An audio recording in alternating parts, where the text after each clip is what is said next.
Welcome to the show, everybody. My name is Mark Farzetta. This is the Farzy Show presented by MyBookie, mybookie.ag, and it's wonderful to have you along for the ride.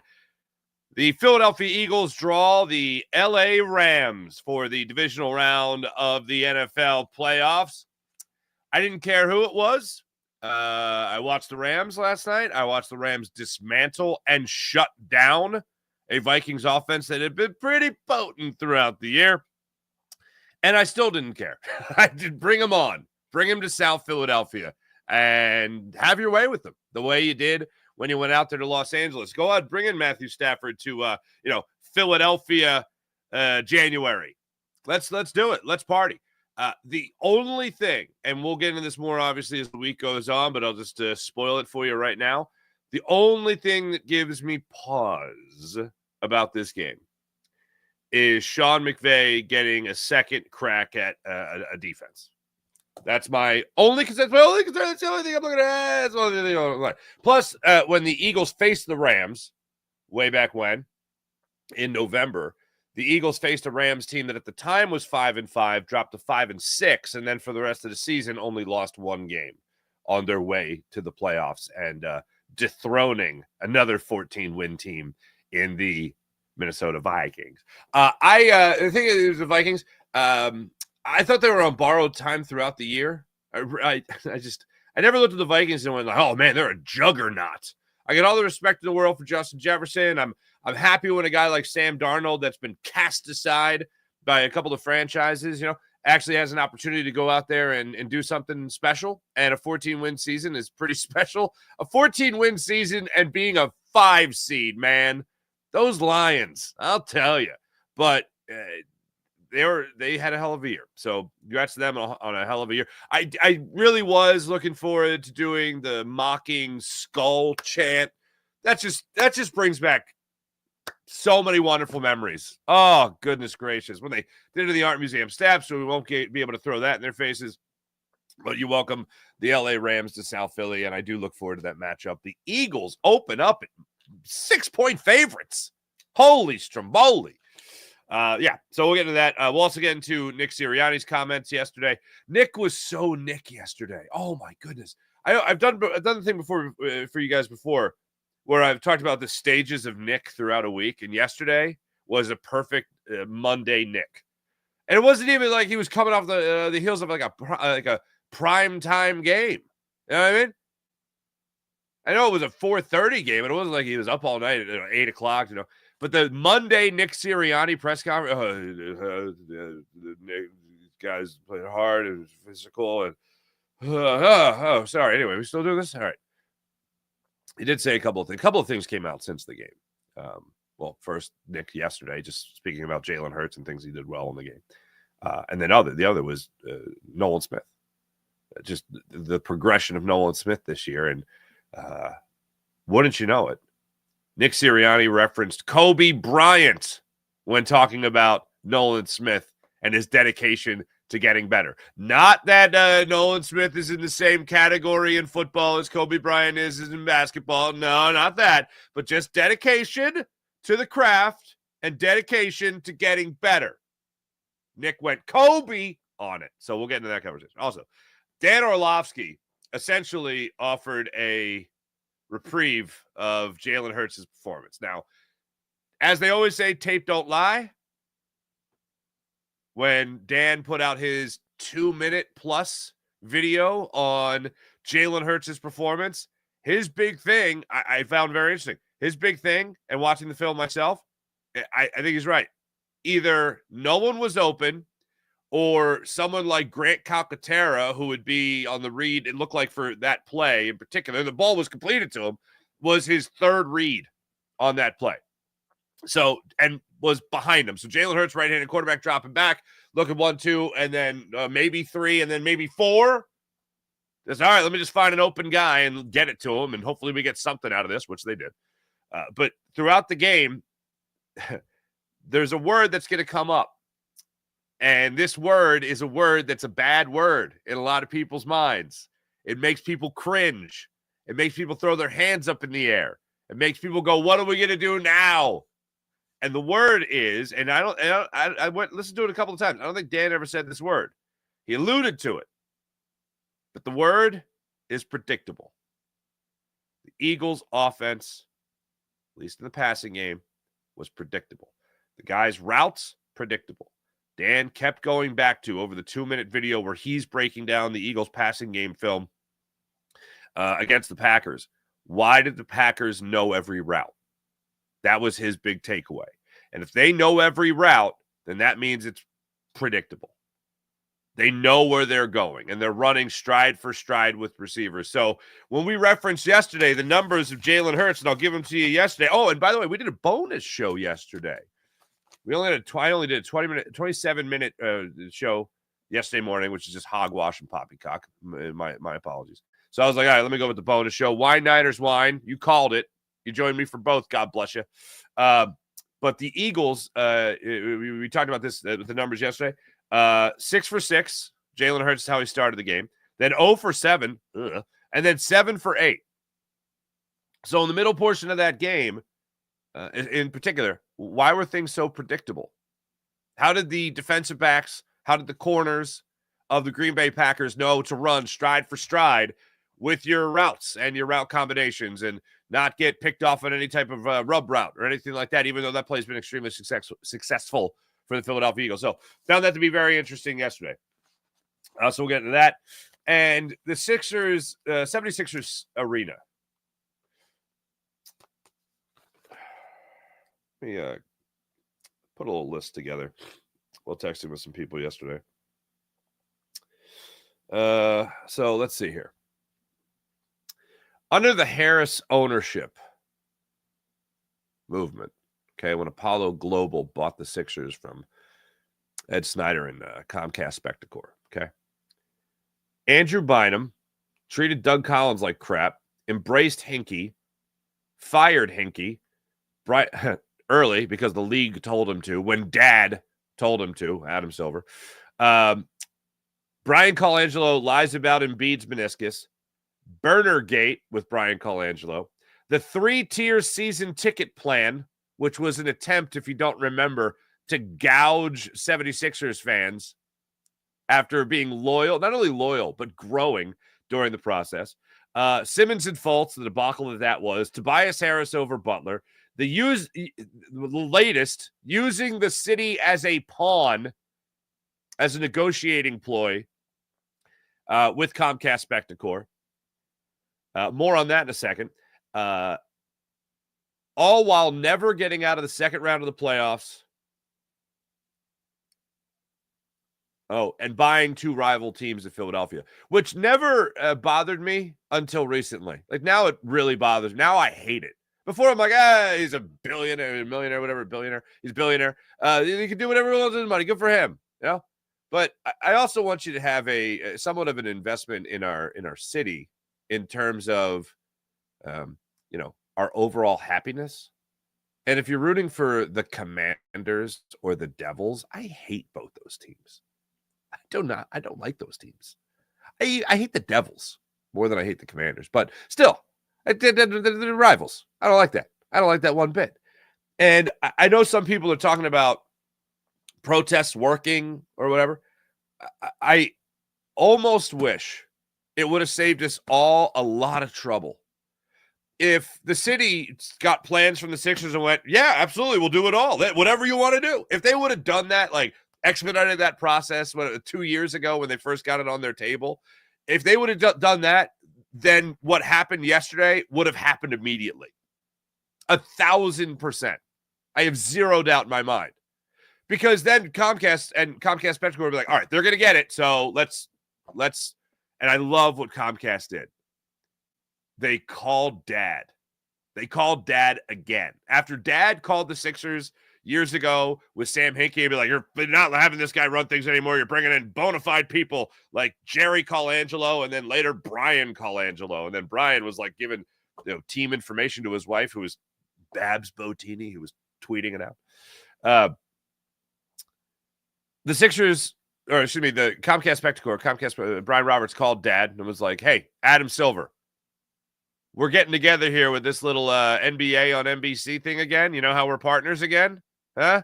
Would you mind calling these guys and getting them into shape here? Adam Silver called. Adam Silver worked it out. And here we are. Oh, and I also forgot they had that little thing with that Chinese business that a lot of reporters dug into, and then all of a sudden they backed out of that. Oh, and I forgot to mention. Oh, also, when COVID started and the pandemic hit and everyone's scared to hell, the Sixers were the first team to propose wage cuts under the Harris ownership group. They were the first team in the NBA, first team in sports, if I'm not mistaken, to go, we're cutting wages. When people are freaked out, now they got to be worried about not having money. Great. If I'm proud of anything I did while I was in the linear world of radio or TV, it's calling them out on that absolute BS. And I'm not taking credit for it because a lot of people did it as well. But they reversed course on that, rightfully so. So all that with also the bottom line of never making it out of the second round of the playoffs. Oh, and signing a 5-year extension to a guy that can't stay healthy. Yeah. I just love the Harris ownership group, let me tell you. And again, most recently, using the city as a pawn. And abusing people's emotions. Like, I'm someone that was like, yeah, bring it on. I love a downtown arena. Of all the cities I've been to with downtown arenas, I want that for Philadelphia. That's going to be awesome. I love that. I was in I think it's the study I read yesterday on Inquirer.com I was with 30% of people that wanted the stadium. 70% said, it wasn't even 70% was like, well, maybe. 70% was, get the hell out of here. The 30% are stupid. Okay. Well, you enrage the people in Chinatown. You enrage the number of people who work in Center City and don't want this. All for what?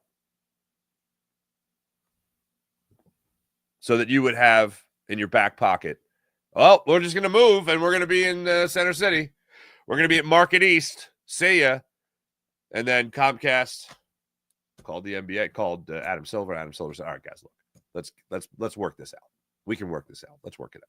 And let's not forget how contentious this once got between the Sixers and their landlord, the Flyers. They were contractually obligated years ago to have Wells Fargo Center painted on the court of Sixers games. They painted it in white so that it would not show up on a shiny court on television. I respect it. And I will say, the 76ers are hell of good negotiators. To get what they wanted out of this at the end, they knew what they were doing. I got to give them credit for that. Hat tip for that.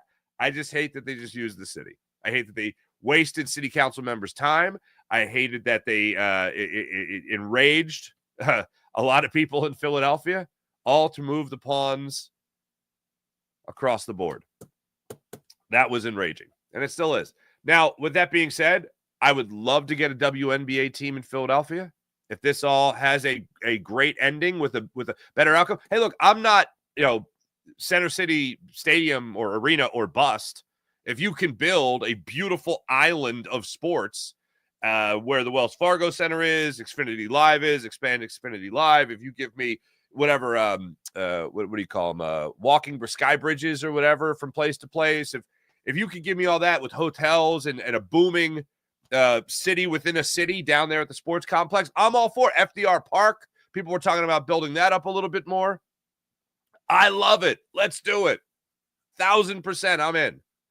But it's just wild that there's just nothing for it yet. There's no plans. We're going to build a new stadium. What's it going to look like? I don't know. What are you going to do with the new Broad and Patterson area? New stadium. Right. But what about the WNBA? New stadium. Okay. What's the plan, though? New stadium. That was yesterday. Wanda Sykes, as far as I'm concerned, is the queen of Philadelphia. I'm all for Wanda Sykes. I love that she was there yesterday. I love that Wanda Sykes was standing next to Keith Jones, like right there. Like, I want to know if those two had a conversation. I need to know. Maybe I'll text Jones. But I love the idea of getting an NBA team. I love the idea of building that whole area up. If you make that whole area like more attractive, other than, look, Xfinity Live's fine, but building that whole area up to be like a Westgate in Arizona, if you're familiar, building that area up to be, now Gaslamp is a downtown district of San Diego. That's right by the baseball field, Petco Park. I don't even know what's that anymore. But that's awesome to walk out of that and go down there. Baltimore, obviously walking around the Inner Harbor is fantastic. Give me something along those lines where you've built up around your state. Patriot Place is the other one I'm looking at in New England. Give me something like that. That would be fantastic. Westgate is the real. They've done a wonderful job with that in Arizona. Give me a little bit of that. But all in all, I was very angry yesterday, and when I saw the news that the Sixers are staying in South Philly, I was angry, not because I was losing a Center City stadium like I wanted, but I was angry that so many people were toyed with. That's what I was angry about. So we'll talk about that also. And just for funsies, we'll recap again what the Josh Harris ownership group has done since they bought the Sixers.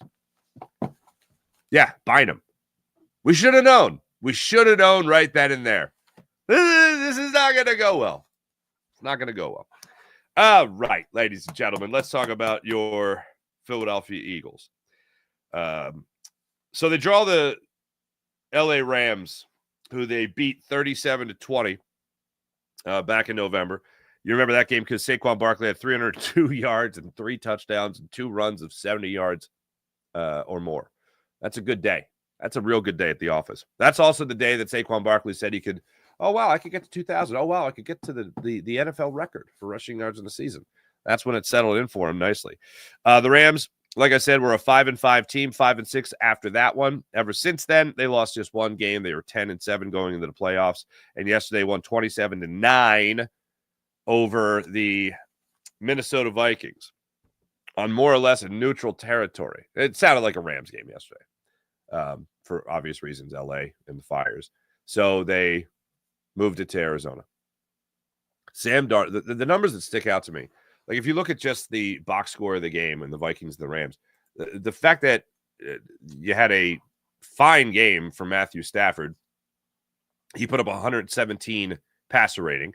The fact that you had 5 catches to Tyler Higbee, 5 catches to Puka Nacua, only 1 to Cooper Kupp, who it's been odd the year Cooper Kupp's had. But that's not the number that jumps out to me. Those numbers aren't the numbers that jump out to me in a 27-point performance for the Rams. The number that jumps out to me is 9, and that's 9 sacks on Sam Darnold. Now, I would very much doubt they're going to have that kind of production. By the way, Jared Verse wasn't even part of the sack pack yesterday. But I look at this game, and I say, all right, you're going to get 9 sacks on Jalen Hurts? I don't think so with this offensive line. So I look at this game, and I don't like the needle for me isn't moved as far as whether or not I'm now more scared because the Rams put up 27 points. The number for me is only moved because Sean McVay is getting another crack at an Eagles defense. And that Eagles defense, unfortunately, and I do think it's a big loss I'm going to stay away from. Significant loss is what I'll say. Like, it's certainly not nothing that Nakobe Dean has done for the year, and that is such a shame.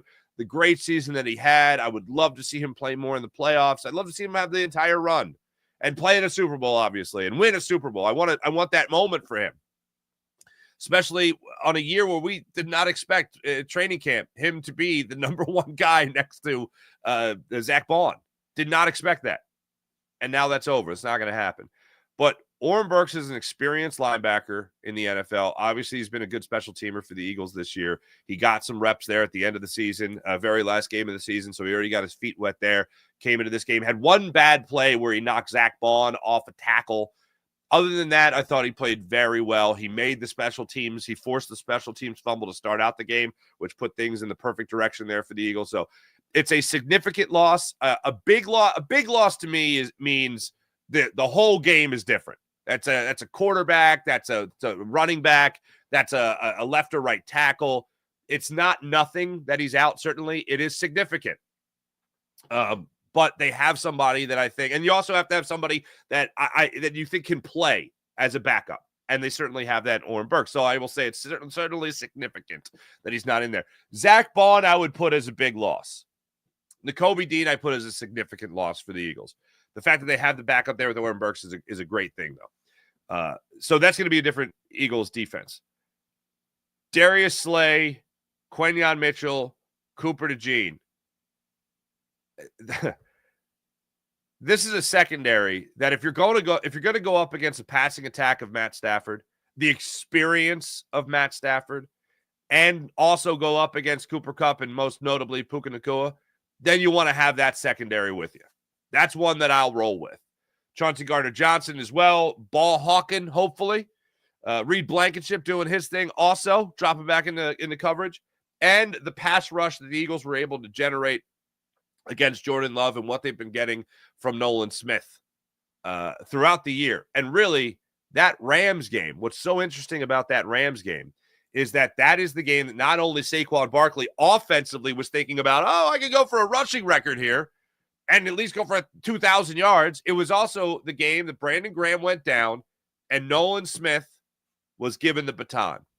And since then, Nolan Smith has been, if not one of the most consistent pass rushers, not just on the Eagles, but in the NFL. When you talk about win rate, you get talking about pressure rate, you talk about getting into the backfield and at least expediting the clock in the head of a quarterback. Nolan Smith has been right there ever since that Rams game. And even before that, just starting to ramp up. So I love all this for Nolan Smith. And now he's going to get an opportunity in the next playoff game to try to double down on his first playoff game experience of this postseason. And yesterday, Nick Sirianni was asked, this is Olivia Reiner that asked the question. Olivia Reiner asked the question to Nick Sirianni about what went into Nolan Smith getting to the point that he's at now. Time and patience and getting better every day. We live in such a world where it's like instant gratification, and that's just anything worthwhile is going to take time.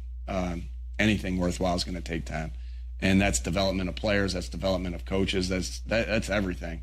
And Nolan's the example of that, and it's just that if you can get, and that's what Kobe Bryant used to talk about all the time.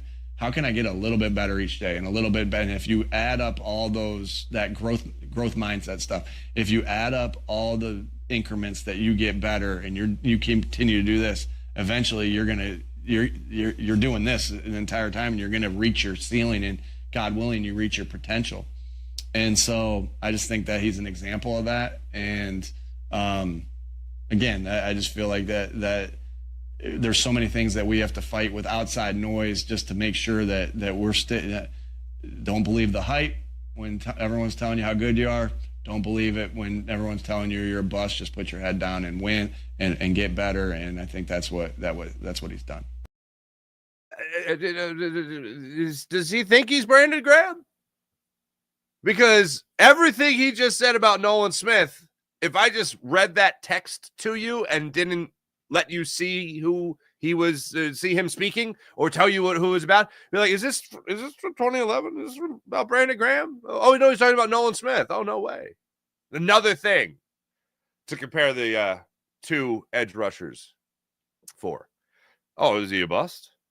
I was careful with my words about Nolan Smith. If there's anything I was proud about kind of holding back or editing out in my mind, it was like, oh, he's a bust. I'm like, no, he's not a bust. I never said he was a bust. I said this year, I'm not expecting for him to have that year of stepping forward. Part of that was depth. When I looked at Josh Sweat, when I looked at Brandon Graham still being here, they drafted Jalix Hunt.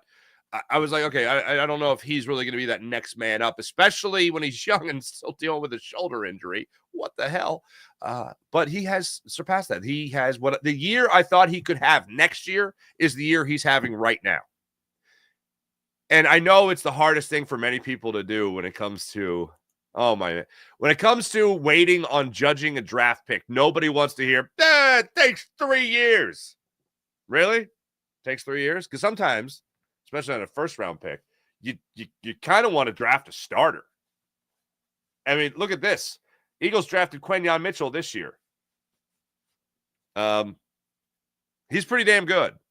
And I know that's not going to happen every single time. And they drafted, what was it, 20? 22? I forget. And you have Nolan Smith, 29. Like, this is, this taking late first-round picks, and that's a starter in Quenyon Mitchell. You can have the same thing in Nolan Smith, and he certainly looks like he's worth every bit of being a starter next year. So you hope that keeps on continuing for him. The other thing is, and I was thinking back to what Vic Fangio said last week about why Quenyon and Cooper just kept getting better as the year went on, and why they were able to maintain such a just a standard of excellence throughout the year. And for Cooper, obviously starting in week 6 after the bye. The thing for me was these guys just have that commitment to excellence. These guys just have that thirst, and that's what Vic Fangio said. His nickel and his corner, the rookies there, they just have a thirst for excellence. Nolan Smith has that same thirst, and every ounce of success only led to a desire for more. It never led to just being content with where he was. And that's why you're getting now a 2-sack performance against Jordan Love, who's one of the least sacked quarterbacks in the NFL. That's amazing that he had that kind of game. And the fact that he bookended the game with sacks, essentially, is also incredible. So I absolutely love that for Nolan Smith. And now I feel like you can count on Nolan Smith to be there. I feel like he's going to be in the mind of Matthew Stafford in this game when it comes to dropping back. And if he doesn't get rid of that football in a second and a half, 2 seconds, if he's not hitting Puka, if he's not hitting Cooper Kupp, if he's not hitting Tyler Higbee, whoever it might be, if he's not hitting those guys and getting rid of the ball quick, Nolan Smith could be there. Hell, you could have Oren Burks coming up the middle on a blitz just to let you know he's there. Who knows? Maybe Vic gets a little aggressive trying to speed things up. Hopefully he learned his lesson. As we know, this defense got picked apart in week 4 against the Buccaneers. Don't let Matthew Stafford sit back and do that, just like you didn't let him do it when you faced him the previous time. But Nolan Smith is going to be a guy that Matthew Stafford's going to be thinking about in this ballgame. So I absolutely love that for Nolan Smith. Second is the performance of your quarterback. I find it interesting. What you're about to hear from Nick Sirianni is Nick went down an avenue that I went down yesterday. And before I heard Nick talk, because he talked in the afternoon. Clutch is the way I would describe Jalen Hurts. And he's been clutch throughout the season. When things have been close, even against the Ravens, if they're knocking on your door, if they're getting hot and they miss a field goal, but they're coming back on another drive and they made the score tighter or whatever, Jalen Hurts has been there for the clutch throw. And it's that moment of watching Jalen Hurts has been like watching a hitter in baseball go through, he's 0 for 4 or 0 for 3 going into the 9th inning, and all of a sudden you need that base hit with a runner in scoring position, and that's when he gets his hit. That's the same type of feeling I have about Jalen Hurts, especially on these third down throws that he's made throughout the season. When you need to extend a drive, whether it's 10 plays or 15 plays, whether you're going to eat up the clock for 10 minutes, clutch third down plays, having the fact that he has the ability to almost at will get a yard on 4th and 1 is incredible. That just gets taken for granted and almost gets introduced as a negative, when that is an amazing ability. Hey, sometimes I'll take the football player over the pure pocket passer. I'll take everything that player can do, because everything that player can do is an advantage. So watching the game and watching Jalen Hurts hold on to the football for as long as he did, and then watching the All-22, and then watching Dan Orlovsky, then watching the All-22, watching Dan break it down, and then watching the All-22, it makes so much sense. It made the first touchdown of the game where Jalen, I believe, had 6 seconds from snap to throw to find an open receiver. It makes so much more sense as to why he needed 6 seconds to try to find the open receiver. And the open receiver was Jahan Dotson, of all people. So then the rest of the game plays out. And the rest of the video with Dan Orlovsky plays out. And I'm watching the whole thing, and the thing that really jumped out to me was, nobody was open. And if somebody was open, it was maybe the third read. Just watching Jalen Hurts bounce around, because contrary to, I won't say popular belief, but a lot of belief, he stares down a receiver. No, he doesn't. Oh, he can't read a defense. Yes, he can. Dallas Goedert's touchdown never happens. Never happens if Jalen Hurts doesn't go, oh, okay, check. Dallas slide out. See ya. Touchdown. And then Dallas did the rest. But it doesn't happen unless Jalen Hurts makes that read. So watching all this yesterday, it was shadowing. That's the best way to describe. That's the best way to describe what was going on with the defensive backs and the entire secondary of the Green Bay Packers and the Philadelphia Eagles offense, Philadelphia Eagles receivers, shadowing what guys were doing out there on the field. Guys weren't open. So the greater concern for me, and Nick Sirianni is going to address the media again tomorrow, and Kellen Moore later today, I believe. So I hope that this question gets brought up.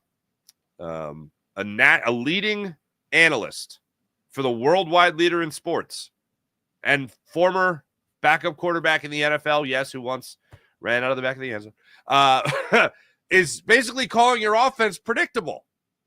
Like, that ain't good.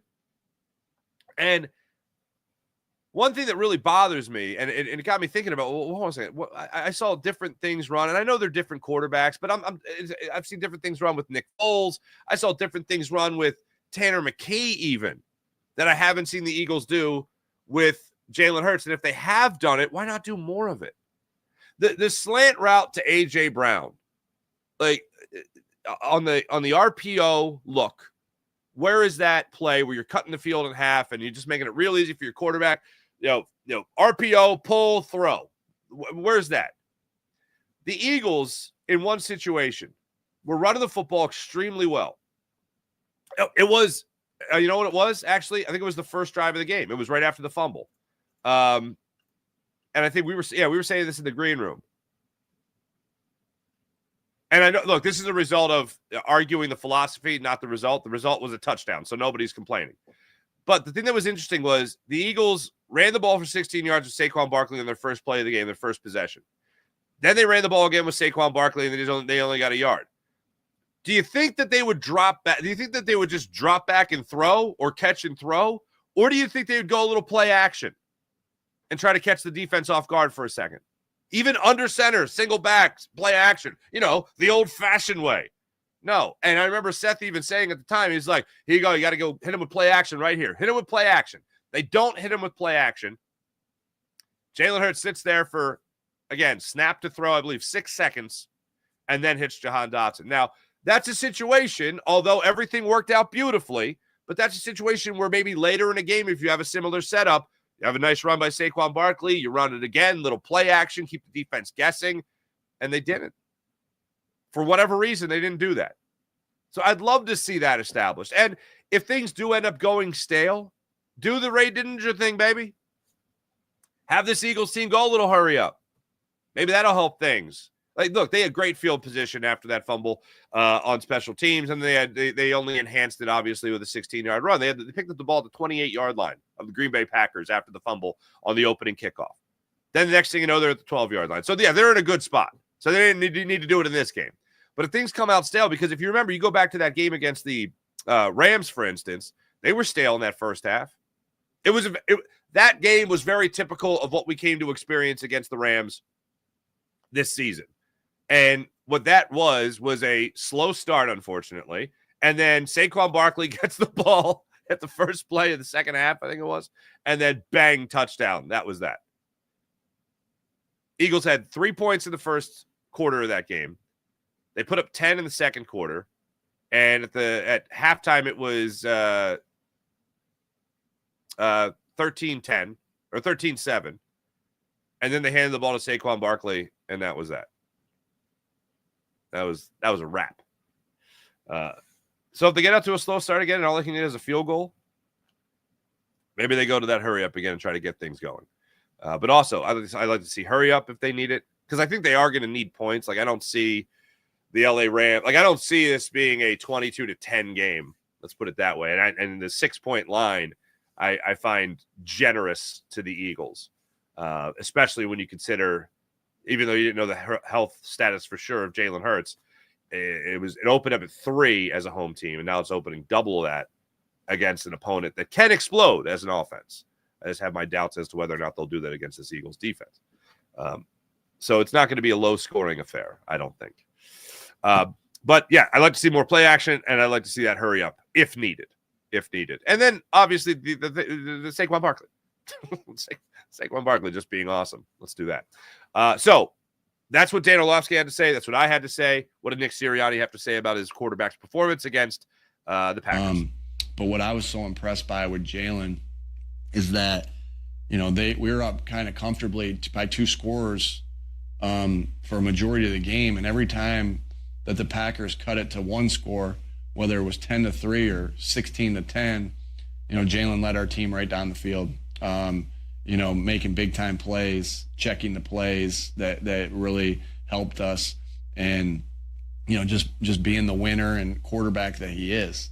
And is he going to want plays back? Of course. Or is the offensive line that we talked about going to want plays back? Of course. Is the coach is going to want plays back? Of course. You know, that's the way a game goes. But you know, in pressure situations when he needed to have extreme focus and lead us down the field to score, he did. And that's what you want out of your leader, out of your quarterback. I go back to being clutch. I even put it in the headline yesterday. The good, the bad, and the clutch of Jalen Hurts. That's what that game was yesterday. And then, as it turns out, it was the receivers not getting open. And I don't know, maybe AJ Brown's reading that book, Inner Excellence, because he's frustrated at the coverage. I doubt it.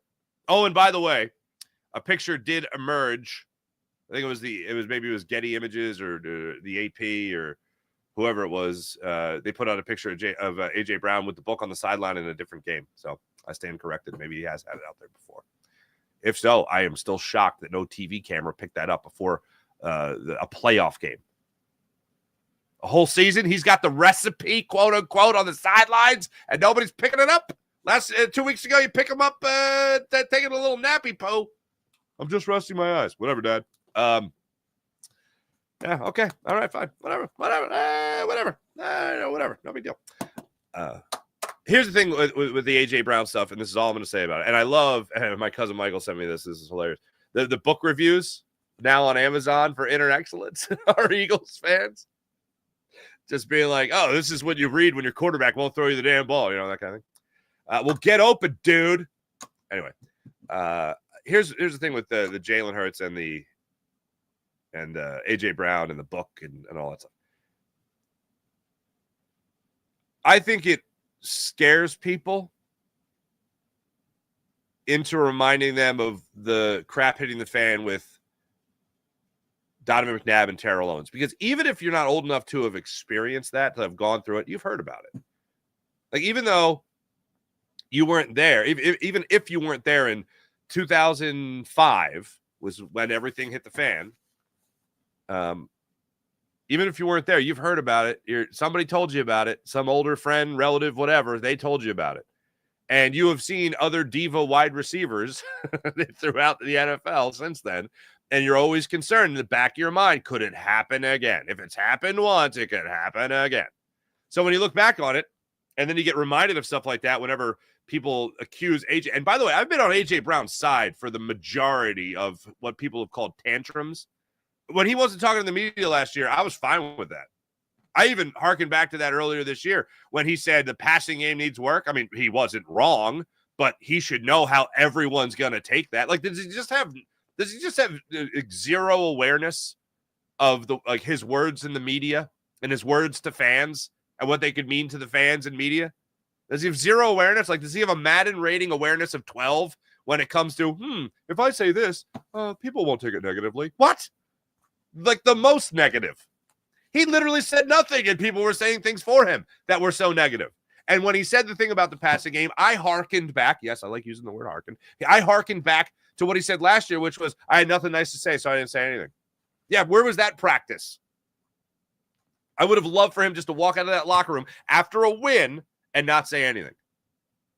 And then when his media session came up on Friday, which, by the way, veteran strategy, speak only on really Fridays. Was it Thursday? No, it's Fridays. Speak only on Fridays, so that gets buried, or later in the week, so it gets buried a little bit there over the weekend. Yeah, take some time. Think for yourself. Think for yourself, bro. Think a little bit more. Have a little inner excellence before you critique, because people are always going to take it to the most negative degree. So that's why when you're reading a book on the sideline, it looks like you just don't even care what's happening on the football field. Reading the recipe. Anyway, this is my inner excellence. Yeah, that's right. When I just make meatballs. If I'm in the kitchen cooking, I'm in my happy place. That's my inner excellence. That's what I do for my, what do the yogis call it? The namaste? Namaste. You should go. Namaste.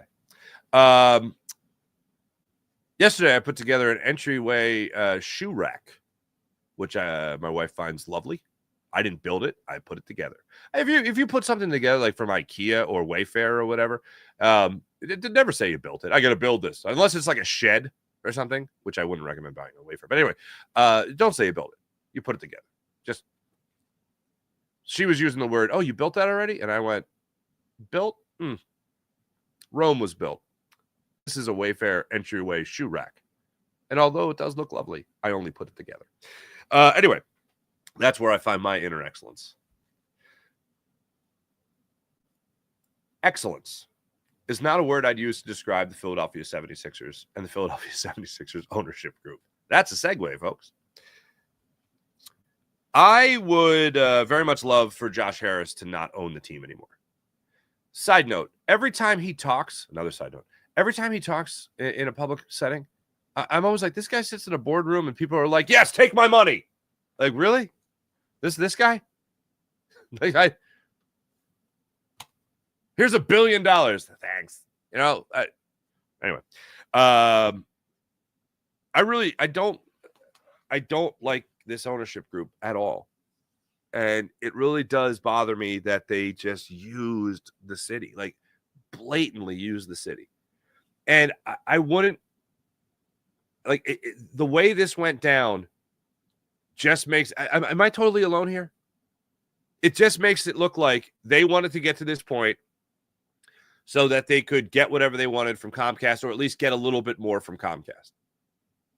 That's what it looked like. We're going to do this, and we're going to drag this out 2 years. Yeah, we might piss off an entire city. Yeah, there'll be protests. Yeah, there'll be people, trying to jam up traffic in the city in protest. Yeah, there'll be people lying at City Hall on the floor in protest. Yeah, we're going to scare the hell out of Chinatown. Like, we're going to do all that. Enrage people. Just so we might get a couple percentage points more from the Comcast Spectacor group. Like, that's what it looks like. The Sixers looks like absolute scumbags right now. Like, am I crazy? Like, I think that's how it looks.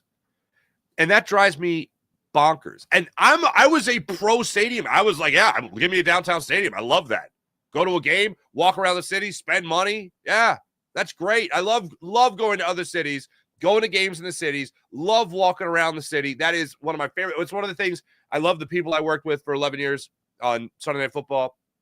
Love them. I loved walking around the cities that we were working in.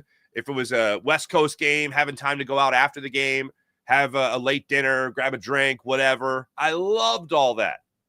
And I would have loved to do it in my own city. But if that's going to piss everybody off, which it did for the most part, then go ahead and do the thing you're going to do now, which is apparently build some great complex down at the sports complex now, which is when sports complex like that. I always thought, even as a kid, I always thought that was a funny name. But if you're going to build something that's going to be like some kind of huge sports amusement park, and I'm not talking about water slides and roller coasters, but just like a huge area for fun for the whole family, and an area like Xfinity Live, if you're going to have that, then great. That's awesome. Still people spending money in the city, even though I know a lot of that's going to go in the pockets of, the powers that be, as opposed to just the mom and pop bars that might be around the city, then those people making money. But if you could build that in South Philly, then great. I'm all for that too. Whatever really enhances the fan experience. Let's party. I still like the idea of a downtown arena because more people have a chance to make money, not just the ownership groups, for instance. Make more money, I should say. That's why I like it, the economic development that it could bring. I like the location it would have been in because there's nothing there now. And the Sixers and Comcast Spectacor also said, or Harris Blitzer Sports Entertainment said, that they and the Flyers, Comcast Spectacor, are going to, still put money into Market East. I don't know what that looks like. What are you going to have, like a giant NBA store and NHL store? I don't know. The mayor said yesterday that $20 million is still going to go into the development projects in Chinatown, which is good. But I hate this, and I hate using the word, but I just hate the entire process. And I hate the idea of an owner of one of our beloved sports teams just toying with people. That drives me nuts. And it's such a disconnect. It's such a disconnect from the city. And ultimately, it never bothered me that he owned the Devils and Commanders. Like, hey, you do your thing. But it just shows, like, he's a businessman. And you know what? If I was running, Farzi Show was a multi-billion-dollar venture, I'd want Josh Harris running it, man, because he didn't give a damn. Does not give a damn. Whatever the bottom line is, he wants to get to that bottom line. And he wants that number there at that bottom line to be ginormous at all costs. And that's a shrewd businessman, folks. That's a shrewd businessman.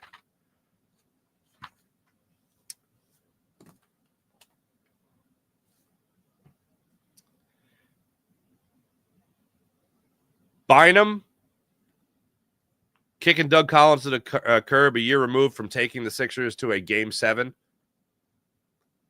of a second round of the playoffs. By the way, since then, still have not surpassed that, as we all know. Embracing Sam Hinkie, which means you didn't have to spend top dollar on any free agents or anything like that. You were bottom of the barrel. Firing Sam Hinkie because the league told you to. Brian Colangelo lies about the Embiid meniscus. Burner Gate with Brian Colangelo. 3-tier season ticket plan attempt. Simmons and Fultz complete failures. Tobias Harris over Jimmy Butler. Cutting wages. First team to do it. COVID, and then retracting it. So you could have eaten more money instead of scaring the hell out of people that were already scared. Oh, amazing. And then using the city as a pawn to get what they wanted from Comcast Spectacor. Again, bowing down to Adam Silver later about that, which is what, hey, I give Comcast so much credit for a couple of reasons. One, if they're doing the planning, it's going to be great. Comcast is a phenomenal look for what Xfinity Live was supposed to be. It's great.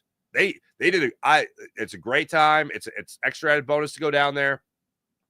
If Comcast is planning it, I'm on board. I think they do a great job. But using the city as a pawn in that whole negotiating tactic, terrible. Backing down to Adam Silver, and then still not making it out of the second round of the playoffs. And buying 2 teams. And that crazy business with China. What was it? Metaverse? Anyway. Yeah. I do not like them.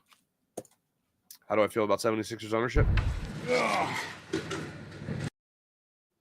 Yep, that's right. Let me tell you about the Game Time app. Download the Game Time app, create an account, use promo code FARZI, and get $20 off your first purchase at the Game Time app. That's the Game Time app.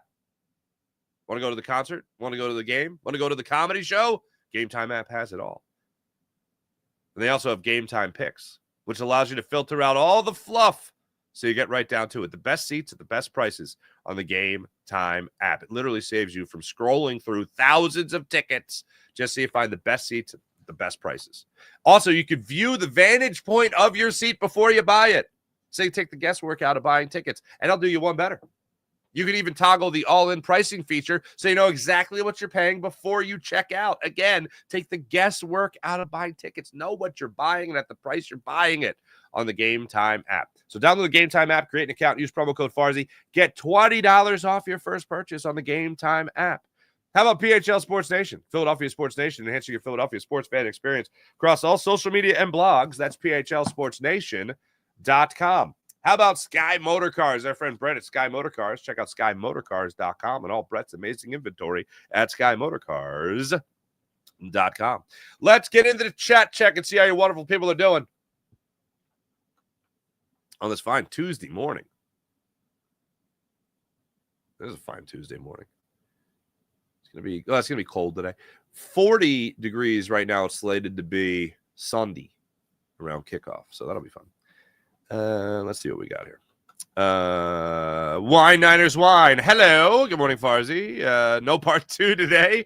How's your favorite guest doing? She hasn't popped. Oh, she hasn't popped in a bit. Yeah. A little touch's been sleeping in, man. I was like, I'm sorry. When did you become a teenager? Like I've had to wake her up. She's like sleeping sideways in the bed. And I always like to wake her up like 10 minutes before she has to get up to allow a little bit of, wiggle room, breathing room, whatever. And then she always wants to watch a little bit of TV, various shows, not hooked on one thing, and then have her apple cider. She likes apple cider in the morning. Yeah. I was proud the other day. A teacher had a cup of coffee on the board, and she's like, "Can anyone tell me what this is?" And she said espresso, and I'm like, that's my kid." The only thing was the assignment was words that begin with C. April, good morning, but she's doing well. Thank you. April doing well. Appreciate that. Wine Niners Wine. Hello, April. Sean Gillespie, good morning. I couldn't be a Vikings fan. Constant pain. Man, it was great to see the Vikings get stomped last night. My friend was suddenly quiet after the game. That's a shame. Wayne the Pain. What's happening? 4 likes. Yeah, let's get a little bit more. Let's smash that like button. I never say that. That's one thing I just have never adapted to in the digital world. Smash that like button. At the end of the show, I always say like and subscribe to the Farzi Show on YouTube. Make sure you do that. Like and subscribe to Jacob Media. Like and subscribe to Seth Joyner Show. Like and subscribe Locked On Sports Philadelphia. You can catch moi, so you can see me there, especially after tonight. Sixers play again tonight. So despite not liking the ownership group at all, I will one guy I feel bad for, actually, and I know no one's going to feel bad for this guy because he's been the face of it, but I think I know what's going on here. David Edelman, who's been heading up this whole project for the Sixers, he's new on the scene. Fanatics guy, Michael Rubin, out. David Edelman in. And David Edelman took over the whole Sixers Arena project. And I've met him. I like him. The Sixers put him in this position. He was assigned a job. And he's going to do the best job he could. I would assume the Sixers clued him into, hey, look, we don't really want to do this. What we want to do is this. But let's push this through as far as we possibly can. And he did it. And then they, I guess, got a little bit more from Comcast. Or they just said, all right, Adam Silver. Yes, Dad. The two brothers are fighting, and Dad comes in and settles it. But anyway, yeah, like and subscribe to all that stuff. Wayne the Pain, good morning, fellow football knuckleheads. April, man, when you list all the Sixers crimes like that, it do take a nerve. A little bit. Shayna Moon. What's up, Shayna Moon? Good morning. Bring on the Rams. Hell yeah. Low dew in Denver. Huh? Hall of Fame game by Sam. No limit TP. Oh, Sean Kilrain. What's happening? Good morning. Stafford versus Hurts. Huge advantage for the Rams. No.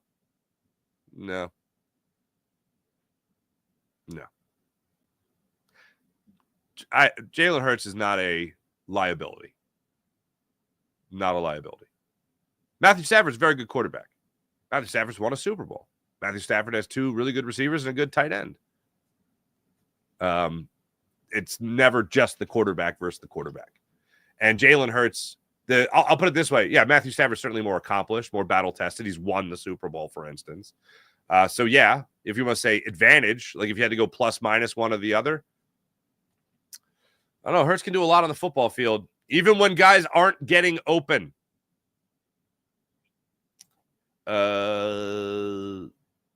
Or to destroy the Rams. Yeah, I do. Look, this is not going to be another 37-20 game The Eagles are not going to win this game by 17 points. If they did, that would be then, oh my God, I'll be naked doing cartwheels down Broad Street. Because that's how I celebrate. I love people when they're like, oh, I'd run a marathon naked if that happened. Oh, really? Is that how you exude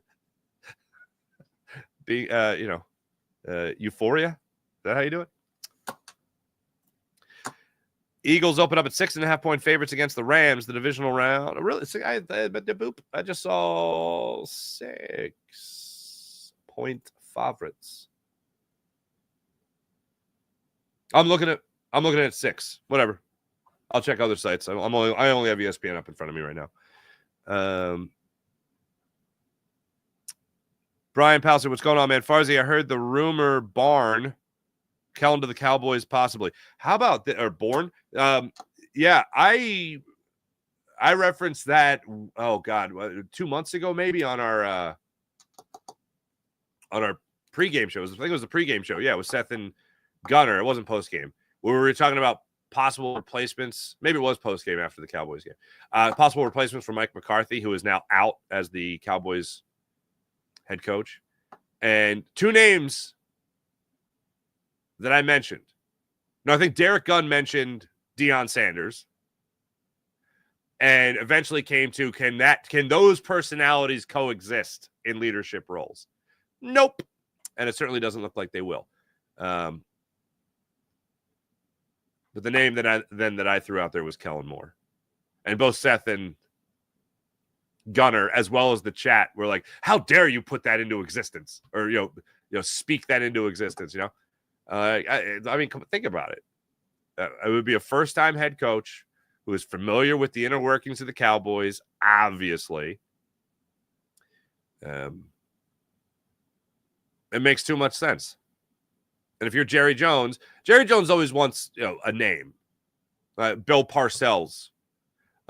He had Jason Garrett, not a name by any means, but certainly a name in Dallas. Mike McCarthy had won a Super Bowl, obviously. I mean, the days of, what was his, Dave Campo? Remember that guy? It was Dan Campo. Dave Campo, I think. Remember that dude? Obviously, Jimmy Johnson. Barry Switzer right after that. It's crazy. But yeah, I wouldn't be surprised at all if Kellen Moore went to the Cowboys. Stop the run. What's up, Dev? Stop the run. Speed up Stafford's clock. Offense will be back to form. We win. Go Birds 28-21. That's more in the range of me. That's more where I'm at. And obviously a touchdown would cover. Big time bonus with Q and Cooper, says Wayne the Pain. Hell yeah. Sean, yeah, do you could hit me up on Facebook or whatever, man. I'll look. If I know that you're going to send me something, I'll look for it. I'm so terrible at like Instagram messaging and DMs on Twitter and Facebook Messenger. But if I know to look something, I'll look for something. I'll look for something. Hit me up, man. I'm happy to come on.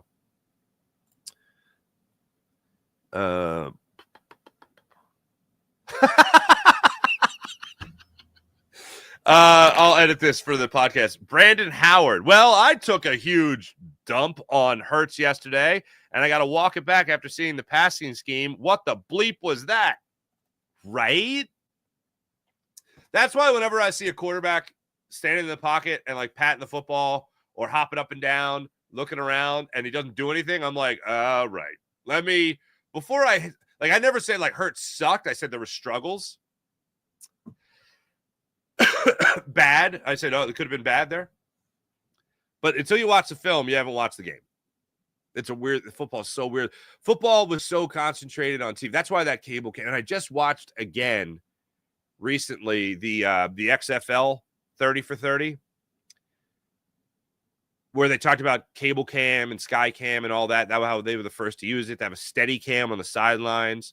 There was a guy named Jeff Zachary who was running steady cam in Sunday Night Football when I was there. He was one of the first steady cam guys in sports ever. Pete Stendel is the cameraman. It was a friend of mine. I worked with him for years at NBC, Sunday Night Football. He's awesome. He was the guy that had the camera on the field, the Bubba cam. Pete's like one of the coolest guys you could ever meet. But they all talked about the improvements of the game and how it was covered. and all that. And those angles have given us more of a vision, although it's not every play. It at least allows you in game from time to time for whoever the color analyst is to say, the ex-jock in the booth, whatever, to say, well, look at this. Hey, who are you going to go to here? Covered. The one time they used it made Jalen Hurts look like a clown because he had Dallas Goedert open over the middle of the field, although there were 6 linemen in front of him that might have obstructed that view, but he had a guy open. When you look at it the other way, you go, oh, wow, look at these like 5 other plays where this guy's covered, this guy's covered, this guy's covered, this guy's covered, this guy's covered, this guy's covered, then this guy's covered, then this guy's covered, then this guy's. It's like, oh, wow, thank God we have a quarterback that can move around a little bit. But anyway, thank you for saying you took a huge dump on the quarterback and walking it back. How do you walk back a dump? Sorry about that. Let me walk that back. Is that how you do that? Grab a paper towel.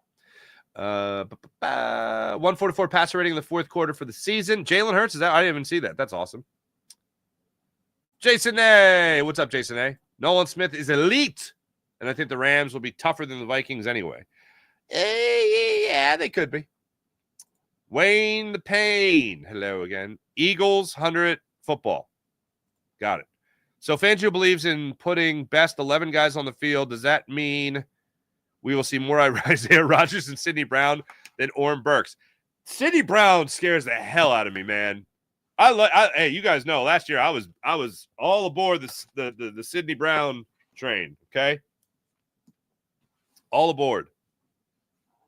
But he scared the hell out of me in the last game of the season. He's just a heat-seeking missile. Maybe you will see more of that. Pete D, go Birds. Thank you, Pete D. Sean Cohen. The last time Saquon played the Rams, 255 yards on the ground, 47 receiving yards, 2 touchdowns.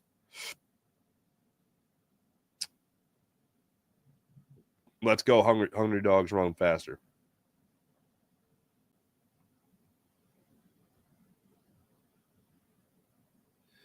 '22 was an MVP caliber season. I'll tell you what happened. Saquon Barkley happened.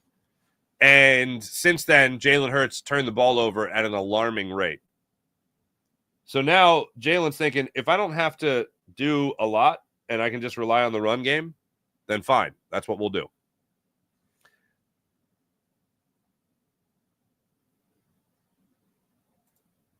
Akeem Johnson, they did that slant route all 2022. They've only done it limited this year, which is crazy. It's coaching and play calling. I agree. Orlovsky somehow survived his Buckner moment. Yeah. Dude, rollout play action in 2022. We don't do any rollout play action at all with Hurts. Yeah, you know what was interesting? The 22-8-yard play to 22-8. The 28-yard reception to Devontae Smith was it wasn't a pretty rollout because he rolled to his left. So you have to reverse course as a right-handed quarterback, obviously. But I went, oh, damn, a rollout. And then he hit Devontae Smith. And I'm like, that's good. It looked like it was a design roll. It didn't look like he was flushed from the pocket. Brandon Howard, thank you for your comments. Akeem, hello again. Did we play till the second half?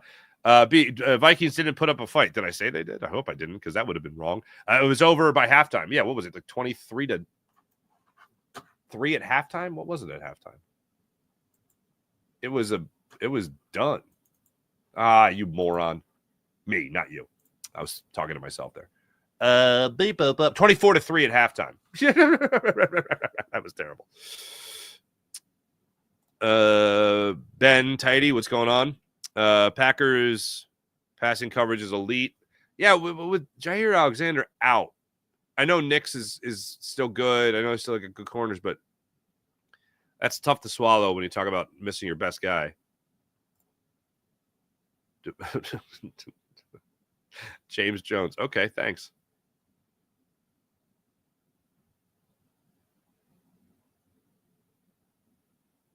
Your passing game's flawed. Oh, you have Baker Mayfield as your avatar? Or is that Baker being disappointed? So that's why you have it as your avatar. Are you a Bucs fan? B-Square's going, Rams versus Eagles should be a competitive divisional round game. It should be. I agree. Brandon Howard, stop the AJ slander, NFL media. Puka versus Saquon should be good. I concur.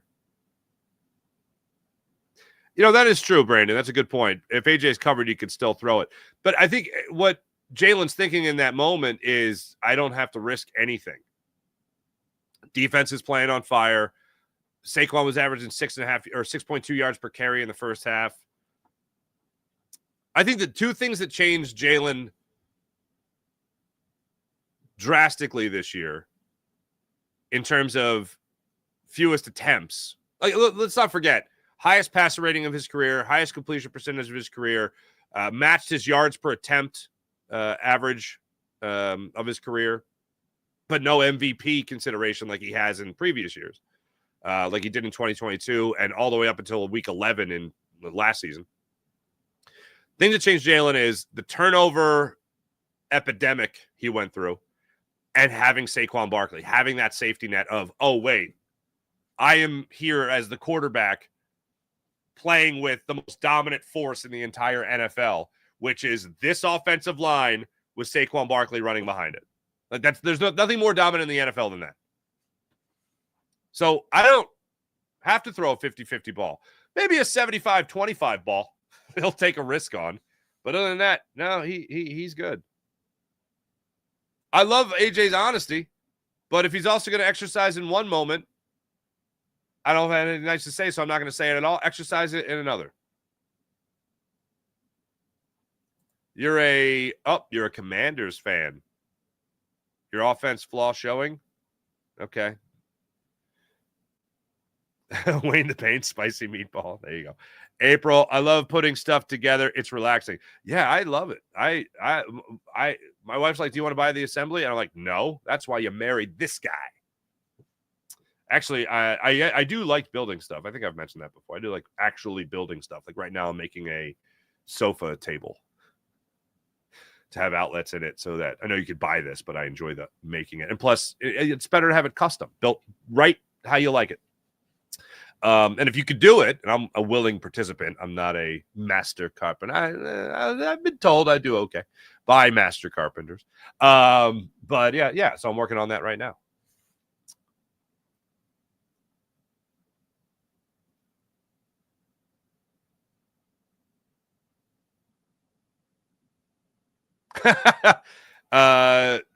James, you're saying Harris is a Commanders fan, Farzy. He don't care about your money. I know. I don't see it. I've been seeing this. Happy Harkin Tuesday, Farzy. Thank you, JP. Appreciate it. Sucked an egg. All these people care about is money.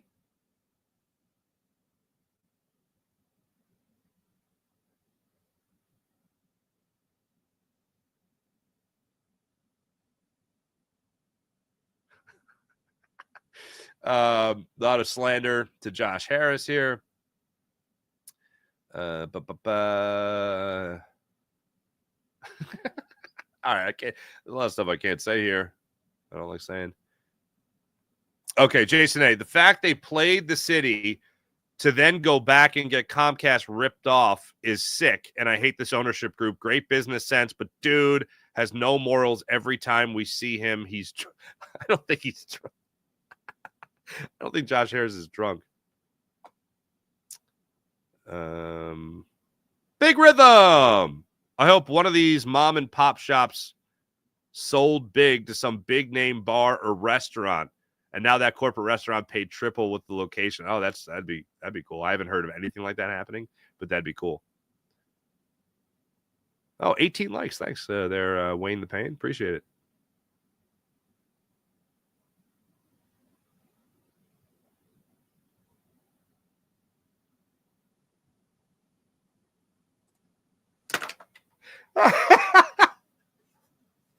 T-Bro, you saw that?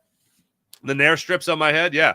Farzy, I forgot to tell you, I had a perfect opportunity for a Peacock call with the Nair strips on Fox. You know what? Maybe, T-Bro, I haven't done the Peacock call, and I think when you reference it, people doubt that I am the greatest Peacock caller in the world. I mean, it's not authenticated, but I'm sure. I mean, who else would be going for that title other than my cousins, who all went to the farm where my Uncle Andy had peacocks? in Maryland. That's a true story. So I guess I'm gonna have to do the Peacock call to end the show. I guess that's what I have to do. I think that's what I'm gonna have to do. Did I get everybody? I think I got everybody in the chat at least once. Eagles will host the Rams. Let's talk about the Sixers. Yeah, I talked about the Eagles for 38 minutes of this so far. Hour and 10 minute show. Well, that flew by. And it also, I have the Sixers Stadium Saga in the title as well. So thank you for reading the title.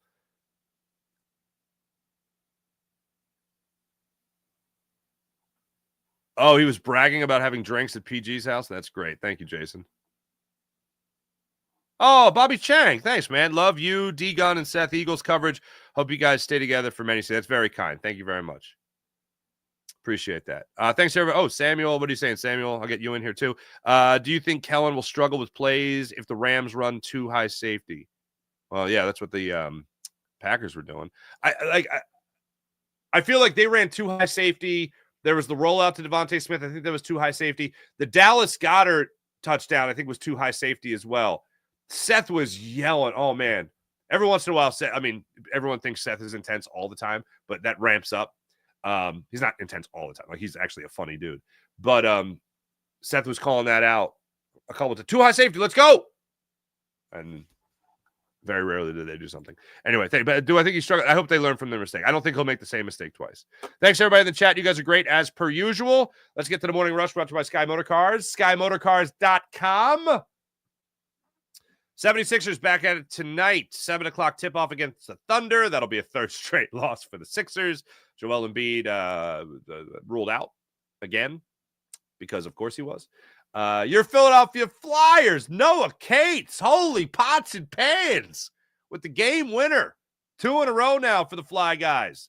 They won 4-3 in regulation, by the way, against the Panthers. Noah Cates came away with the game winner. Second goal of the game, by the way. Great goal. Worth seeing if you haven't seen it. They carry the puck out of the defensive zone into the neutral zone.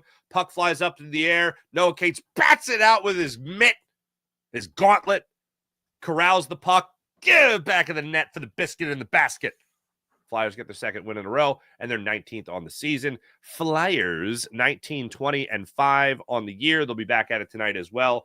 They're at Columbus to take on the Blue Jackets. So that's how that one works.